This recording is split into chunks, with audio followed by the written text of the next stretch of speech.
Bonjour à toutes et à tous. Après une introduction aussi laudative, j'ai un peu de pression qui pèse sur moi. Par ailleurs, cet exercice, il est pas facile pour moi. Le fait de faire un discours inaugural, c'est quelque chose qui m'impressionne beaucoup. Et Georges en est témoin, puisque je l'ai appelé à l'aide il y a quelques jours en disant mais qu'est-ce que je vais pouvoir raconter à ces gens, qu'est-ce qui est susceptible de les intéresser en dehors de mes livres. Je ne sais pas bien quoi dire. Et avec son enthousiasme que vous avez pu le voir, il m'a encouragée à me lancer et à parler des choses qui me tenaient à cœur.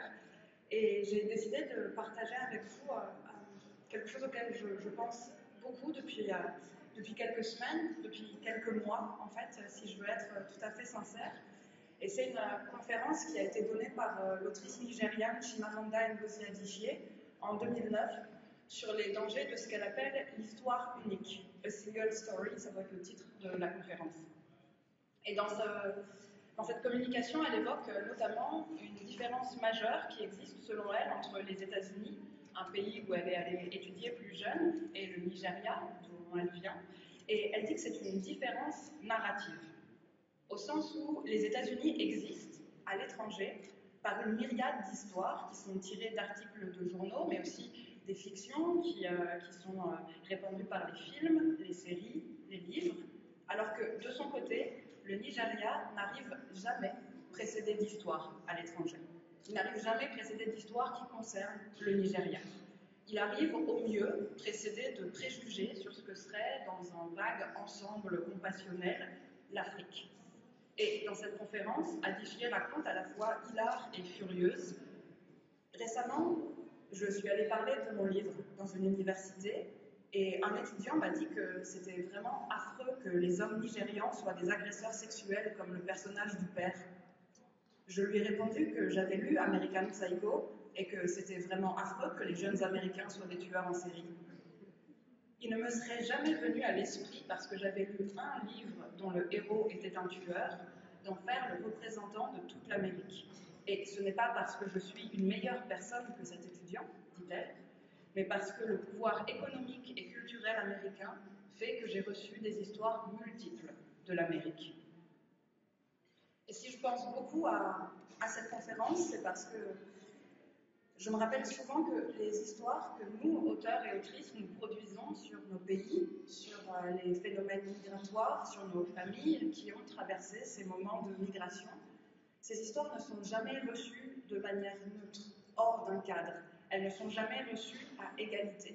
Elles s'inscrivent ou elles ne s'inscrivent pas dans une pluralité de récits déjà existants. Quand cette pluralité de récits existe, elle peut déjà avoir préparé le terrain, on pourrait dire d'une certaine manière, pour le récit qui va arriver ensuite. Elle peut avoir causé chez le lecteur et le lectrice un phénomène qui fait « Ah ouais, en effet, j'avais un peu entendu parler de ça ». Et quand elle n'existe pas, quand il y a une absence ou une pauvreté de récit, alors le récit neuf peut se présenter comme une figure de déflagration et provoquer plutôt chez les lecteurs et les lectrices quelque chose comme ah mais j'avais jamais pensé que ça pouvait se passer comme ça, c'est bizarre, ça a l'air assez incroyable, c'est difficile à entendre et c'est difficile à croire. J'y pense beaucoup parce que de mon côté, après avoir écrit L'Art de perdre, quelques années après la parution de ce livre, j'ai reçu une lettre d'un lecteur qui voulait me dire qu'il avait beaucoup aimé les deux premières parties du roman, mais qu'il voyait vraiment trop les artifices de la troisième. Pour lui, le personnage de Naïma n'était pas crédible. Elle ne pouvait pas à la fois venir de la famille traditionnelle, les paysannes algériennes que j'avais décrites, et si peu de temps après avoir fait des études, ne pas s'être mariée, fumer des cigarettes et boire de l'alcool. Dans ma tentative, disait-il, de montrer une évolution de génération en génération, j'avais clairement grossi le trait et c'était regrettable. J'ai bien sûr lu sa lettre avec une clope à la main et un verre de rouge dans l'autre en me demandant ce qu'il y avait de si peu crédible dans le personnage de Naïma. J'avais presque envie de lui envoyer un selfie et c'est dire si j'étais goguenable car je ne suis pas du tout le genre de femme qui prend des selfies. Et puis, j'ai pensé à l'histoire unique que ce monsieur avait peut-être reçue sur les femmes issues de l'immigration algérienne. Et je me suis rappelé notamment l'interview de l'actrice Sabrina Ouazani dans Meurette, un livre de Sarah Difala et Salima Tanfish, dans laquelle Ouazani explique qu'elle a pu trouver des représentations qui se répétaient toujours des femmes qu'on lui demandait de jouer dans les scénarios qu'elle a reçus depuis près de 20 ans. Et elle distingue plusieurs périodes. D'abord, dans un premier temps, les personnages qu'on lui proposait étaient, je cite, des maghrébines sous la coupe d'un homme autoritaire qui l'oblige à mettre le voile. Et puis ensuite, il y a eu un deuxième temps. On lui a proposé de jouer la beurette qui veut s'émanciper sexuellement. Et elle précise, on ne parlait pas d'amour dans ces histoires. On parlait de sexe, comme une obsession. Enfin, après 2012, les rôles qu'on lui proposait sont devenus des rôles de femmes djihadistes, embrigadées dans l'extrémisme par amour. Et là, je me suis dit, si c'est la seule représentation que ce lecteur a eue des femmes issues de l'immigration algérienne, en effet, mon personnage de Naïma ne colle pas, mon personnage de Naïma n'est pas crédible. D'où l'importance de pouvoir proposer des histoires multiples. Par ailleurs, dans la conférence de Chimamanda Ngozi Adichie, celle-ci déclare « Le pouvoir, c'est non seulement de raconter l'histoire de l'autre à sa place, mais c'est aussi le pouvoir de rendre cette histoire définitive. Il y a quelque chose dans la narration qui ressemble à un duel du Far West. Il vaut mieux tirer en premier, raconter en premier, sinon on sera toujours pris dans les raies du récit de l'autre. » Et je réfléchis beaucoup à la manière dont il est possible aujourd'hui de proposer ces histoires multiples. Il y a un auteur que je relis énormément depuis quelque temps, c'est Édouard Glissant, qui affirmait il y a quelques décennies que les histoires qui sont bien ordonnées et qui se déroulent sur une ligne sont toujours les vassales et les instruments de l'histoire avec un grand H des rois et des maîtres. Raconter de façon linéaire, c'est couper les vécus divergents.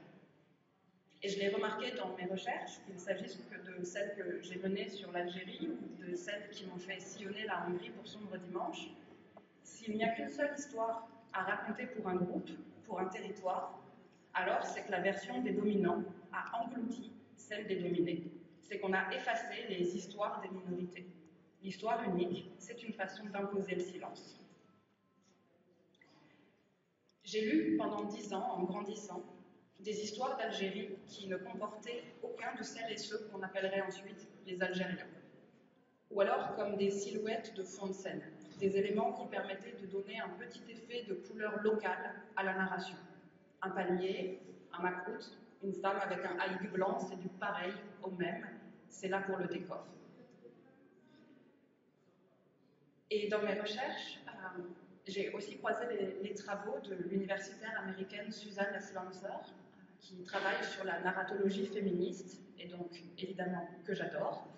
Et elle remarque, comme en passant dans un de ses articles, que la polyphonie est toujours plus présente dans les textes de femmes et dans les récits d'autres groupes dominés. C'est-à-dire chez celles et ceux qui savent, qui ont fait l'expérience que lorsqu'on n'entend qu'une seule voix, c'est toujours celle du plus fort. Alors il faut chercher à faire entrer les autres. Au lieu de produire un récit unifié, lequel a trop longtemps été l'instrument des maîtres, Glissant propose d'embrasser le multiple et de voir le romancier comme un rassembleur. Il faut quelqu'un, dit-il, pour rabouter ensemble les morceaux éparpillés de tant d'histoires qui apparemment décarquillent alentour sans aucun pariage entre elles. Et je ne crois pas que ce soit un hasard si aujourd'hui les récits de la guerre d'Algérie ou de l'histoire de l'Algérie et de la France se déclinent au pluriel. Je ne crois pas que ce soit un hasard que des S surgissent partout. En guerre avec un S, pour le documentaire de Raphaël Branche sur Arte, conflit pluriel pour celui de Raphaël Lewandowski sur France Culture, et puis cette phrase dans l'introduction du podcast Sauce algérienne qui dit « On est tous français de sauce algérienne ». Des S partout et des histoires multiples. Faire exister ces histoires multiples, ce n'est pas seulement les écrire, les produire, c'est aussi s'assurer qu'elles aient le même accès à un public et à un lectorat. Et là, il reste un gros travail à faire pour que ces textes, pour que ces enregistrements ne soient pas classés comme témoignages, ne soient pas considérés comme des récits communautaires qui n'intéresseraient que celles et ceux qui partagent déjà avec nous une mémoire communément constituée. pour que toutes les histoires d'immigration ne soient pas considérées comme des récits appartenant à une niche qui peut rapidement, et vraiment très rapidement, être trop pleine.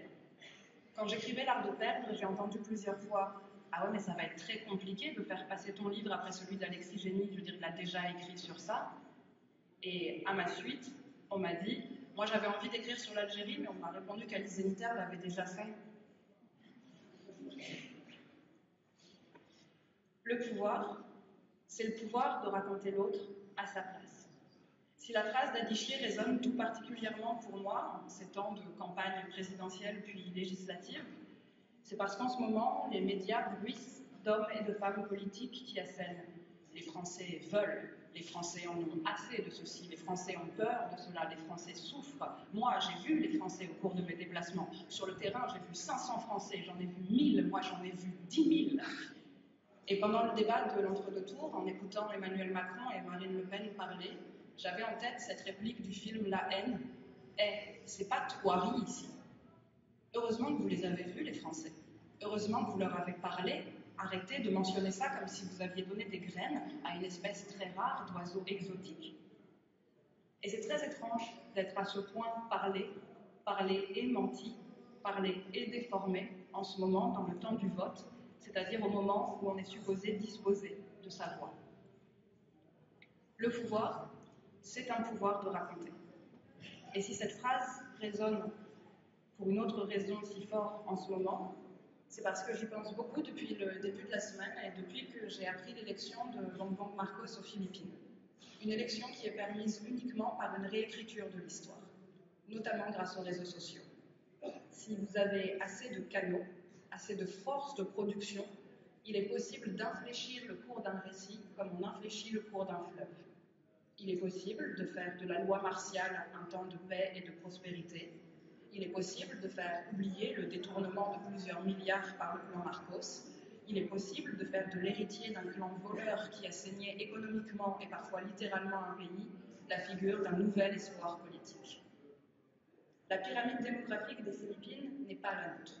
90% de la population a moins de 60 ans et le passé paraît une chose si lointaine pour une partie de la jeunesse qu'il se laisse facilement transformer et réécrire. Le pouvoir, enfin, aurait pu dire Chimamanda Ngozi Adichie, mais là c'est moi qui le dis, ne se prive jamais de raconter des histoires et de vouloir les rendre définitives, quand bien même un changement, même infime ensuite parmi les tenants du pouvoir, pourra provoquer de micro-variations sur les dites histoires. Toute la France a été résistante, mais en fait pas. Il n'y a pas de guerre en Algérie, il n'y a que des événements, mais en fait non. Le capitalisme est le seul modèle économique compatible avec la démocratie. Et ce récit-là, je ne le commande pas. Ces histoires sont capables de réordonner les vies autour d'eux, de les absorber, de les réordonner, disait l'historien Patrick Boucheron dans sa conférence inaugurale au Collège de France.